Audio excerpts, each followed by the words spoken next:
Hey guys, Foxdrop here. Today I'm doing a video on 10 free ELO champions that don't get picked or banned. These are champions that often fly under the radar, so they're not going to be contested, which means that you can pick them in pretty much every single one of your games. And that's really important because in solo queue, if you want to climb, if you want to get ELO, then you have to specialize, whether that's in your champion choices, in the roles that you play. Basically, the less you spread yourself as to what you're covering, what you're focusing on, and the more you specialize down, then you'll have more of a nice time when it comes to getting that juicy ELO. So whereas I could just tell you the best champions around right now, that may not be very useful considering they might be picked, they might be banned, you might not even get to play them that often. So whereas the champions I'm about to mention in this video may not be the pure strongest in their respective roles, they will be people that you can get your dirty little paws on quite frequently. And of course it goes without saying that they're still pretty bloody good champions. Just want to give a quick shout out to our boys over at Pro Guides. They're helping me with the editing for this video. If you don't know who they are, go check them out. They're all about helping you become better League of Legends players. They also have quite a nifty service where you can talk to high rated players in real time, ask some questions, and they can help you out. For the first champion in this list, we're going to be looking towards the top lane, and we're going to be starting with Pantheon. Pantheon is a champion who in the Korean servers actually gets played a fair amount, but in EU and NA he hardly gets seen at all. The real magic behind Pantheon is that he destroys lane phase really hard. On top of that, he also has really competent tools to snowball. Because of his man drop, he can roam wherever he wants to and pick up kills. Unlike most bully laners who then fall off later on, or who can kind of struggle to really do something with that edge that they got in lane, Pantheon is someone who is really good at translating that lead he got for himself and applying it to the other lanes in his game. This is something in solo queue which is really useful to have, because you can't really rely on your teammates in solo queue. In fact, I'm pretty sure some of you guys probably have nightmares about the stuff that your teammates do. So any ways that you can help them out, get them some kills, that kind of stuff, it's all good. If you're interested in playing some Pantheon top lane, then I'd recommend this setup. Moving on to our second champion in this list and our second role, it's going to be our second solo lane, the mid lane, and our first champion in the mid is going to be Twisted Fate. Twisted Fate is arguably one of the most simple champions in League of Legends. He doesn't really have any specific mechanics about him or any nuances to his playstyle that makes him overly complicated. Now this is a really nice trait to have, especially in solo queue, because it means you don't have to worry about what it is that your champion is doing specifically. You can worry more about what it is that you need to do from a more macro perspective. Like you can just think, okay, we want to take this fight, or I want to roam here, or I want to do this, without then having to worry about, oh, can I actually do this, or am I going to muck up along the way? It's kind of like, imagine you are 5 years old and it's your sports day at school and you're running in the 100 meters and you had to tie up your own shoes. Now, if you had laces and you're tying up your own shoes, you could muck up because you're 5 years old, you're an idiot. Or you could have Velcro shoes and then you don't have to worry about that. So you can just focus on running as fast as you can run, getting down that 100 meters and not having to worry about tripping up because you're an idiot. The only difference between playing League and being a 5-year-old on sports day is that if you do muck up, people don't run to hug you and make sure you're okay, they just shout abuse at you. On top of that, Twisted Fate has really nice tools for dealing with solo queue problems. Specifically, he has a global or kind of global ultimate which allows him to roam around the map and influence other lanes, similar to how Pantheon does. And on top of that, he also has a very simple point and click stun.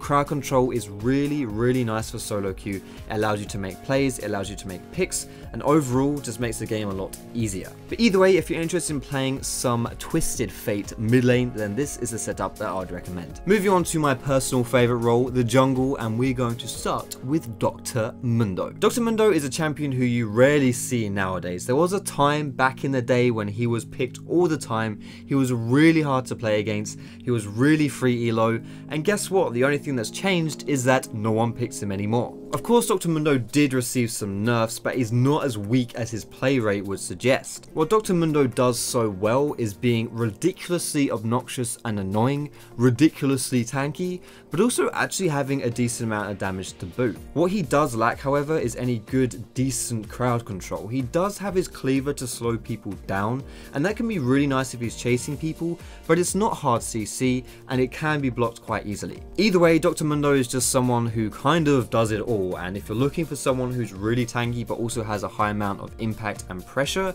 then MUNDO is a really solid choice for the jungle. Moving on to AD carries now, and our first AD carry on this list is going to be Miss Fortune. Now Miss Fortune is a little bit of a tentative one for this list because I do feel like Miss Fortune will be making a bit of a resurgence in the upcoming months. But as far as it goes right now and from watching this video, she's still not picked that frequently, and I genuinely think that she is really strong. The best thing about Miss Fortune really is just the way her ultimate works. You lay it down and it can completely obliterate a team fight. And depending on what build you go, if you go Black Cleaver, which is quite common in her nowadays, then not only does it destroy the squishies that are caught in her ulti, but it can also melt tanks too. Her biggest weakness is the fact that she doesn't have any gap closer, so it can be a little hard for her to protect herself. However, the fact that she doesn't need to get too close to the team fight to be able to influence it, just because all she needs to do is use her ulti, and the fact that she has her strut so she can move around and protect herself in a sense, means that generally speaking, she isn't too vulnerable. Of course, it's a lot easier to do your job if you do have a team that can protect you, that can peel for you,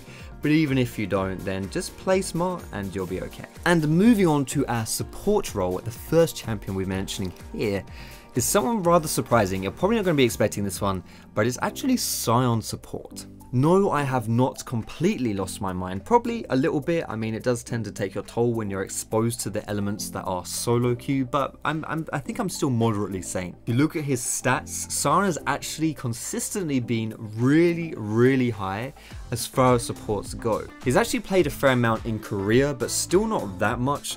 Definitely more than he's played in EU and NA, considering no one ever plays Scion support. And to be honest, it's really hard to nail down just what makes Scion such a good support, but really he kind of just offers a lot of stuff. He has quite a lot of base damage, so he can still get stuff done. He's obviously ridiculously tanky. And on top of that, he also has quite a nice CC if you can catch someone face checking you. Like if you can load up your Q, have someone face check you and just smash them with that fully charged Q, then they're probably going to die. Outside of that, you can also charge your ultimate from really far away and initiate team fights quite easily. And as I'm always saying when it comes to initiation, it's really solid tool to have in solo queue because it means you can pick your fights. You can choose when it's a good time to come in, and that's a really nice way for you to solidify wins in solo queue. Before we get on to the rest of the champions on this list, I just want to thank you guys for watching so far. I appreciate you guys checking this video out. If you're not already, do subscribe to me. You'll find more videos like this, some educational stuff mostly, but also some entertaining stuff as well. But either way, you're not here to hear me talk about that stuff, so let's get right back into the action. Moving back to the top lane for our second round of champions that are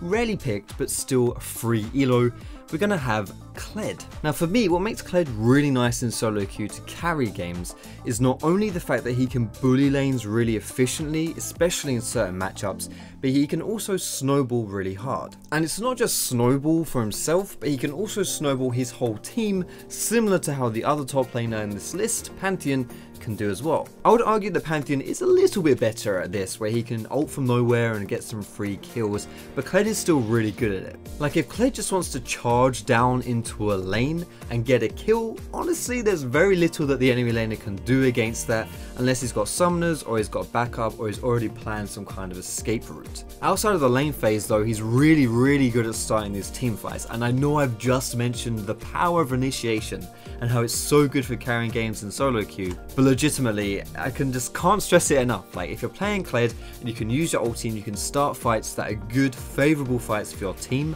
then that's such a good way to be carrying games. And the best thing about it for me, in my personal opinion, is that Kled's ult is something that's really hard to avoid. And not only is it a good initiation just from him to like get into the fight, it's not only him, it's his whole team as well, because his team can follow in with that little trail he leaves behind. Moving back to the mid lane here, our second free ELO never banned mid is going to be Annie. To be honest, there's not really too much to say about this champion. She's just ridiculously simple. Annie's someone who doesn't have any skill shots. She has a really simple stun mechanic and has loads of damage to boot as well. To be honest, Annie just has like anything you could ask for in a mage without any of the complication. In my opinion, that statement alone is pretty much a good summary of why Annie is such a good free ELO champion. And as a plus side, because she's so simple, she also lacks the flashiness that really gives champions popularity. Our second free ELO jungler on this list is gonna be Volibear. To be honest, Volley and Mundo, both the junglers on this list, have very similar traits. In my opinion, I think Volibear is a little bit better than Mundo,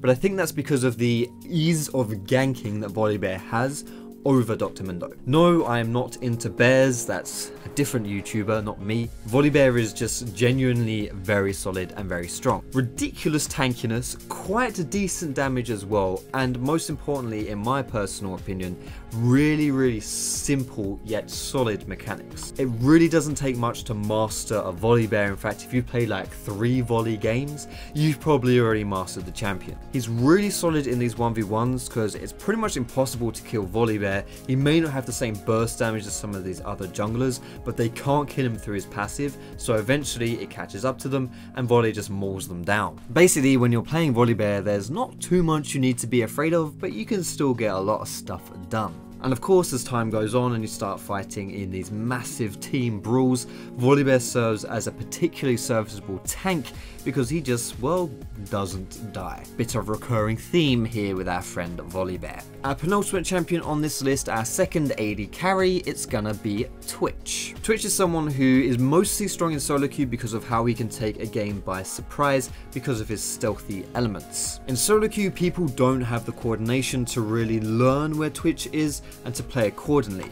What this means is that in solo queue, if people can't see a threat, then chances are they won't be respecting the threat, they won't play around it. So in Twitch's specific case, if they can't see him, they'll assume he's not nearby, they won't respect him. However, Twitch has a stealth, so you know, that's probably not the best strategy to have. However, it is the exact strategy that you can exploit to get lots of kills in solo queue. On top of that, in Season 7, they're also renaming his ultimate back to Spray and Pray, so that's a pretty big buff in my personal opinion. For our last champion on this list, our last support, it's gonna be Sona. To be honest, it was kind of hard to choose a second support for this list because a lot of supports are viable nowadays. Now, considering how strong Sona is, you really don't tend to see her around that much. Sona brings a lot of stuff to the table, specifically in the lane phase, because she can poke really efficiently but also have decent sustain. So if your AD carry is a little bit boosted, which tends to happen every now and then, you can heal him up and act as if nothing happened. On top of that as well, she just has overall quite nice utility, having the speed boost and the slow, and her ultimate, the Crescendo, is a really good team fighting tool and can completely turn team fights depending on how you use it. So considering she's pretty versatile in that sense, it makes Sona quite strong in solo queue. Her biggest weakness is the fact that she is very squishy though, so if you get caught out of position, you can expect to probably be taken out of the game. But if you play quite smart, then hopefully that won't happen to you. But anyway, that's all I want to say for this video, boys and girls. If you liked it, feel free to give it that thumbs up. You should subscribe to me for more educational league content. You can find me on Facebook, on Twitter, and catch me streaming at twitch.tv/Foxdrop. All those links are down below in the description. But most importantly, boys and girls, thank you so much for watching. Have a great day, and I will see you in my next video.